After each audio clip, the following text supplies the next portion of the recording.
Kita awali Aceh hari ini, saudara, kebakaran hutan dan lahan yang terjadi di Kecamatan Darul Makmur, Nagan Raya. Hingga kini terus meluas hingga 8 hektar. Ya, upaya pemadaman terus dilakukan puluhan personil, namun terkendala lokasi yang jauh dari pemukiman warga.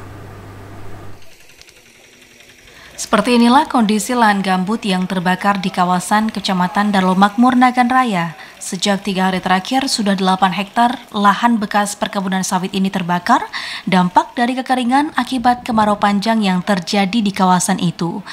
Menurut Badan Penanggulangan Bencana Daerah atau BPBD Nagan Raya, saat ini karhutla di Nagan Raya sudah terjadi di beberapa titik di lokasi yang berbeda di Kecamatan Darul Makmur.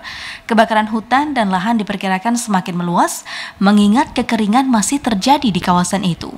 Upaya pemadaman terus dilakukan oleh petugas gabungan dari BPBD, TNI, dan kepolisian dengan menggunakan mesin pompa air, namun karena lokasi lahan yang jauh dari pemukiman penduduk, sesekali pemadaman terhenti karena kehabisan pasokan air untuk menyiram.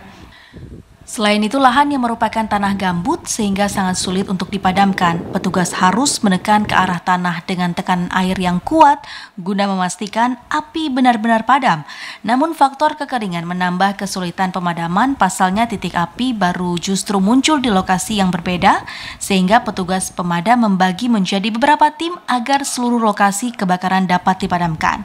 BPBD Nagan Raya terus mengimbau masyarakat agar tidak melakukan kegiatan yang dapat memicu kebakaran. Dari Kabupaten Nagan Raya, Aziza Putra, TVRI melaporkan.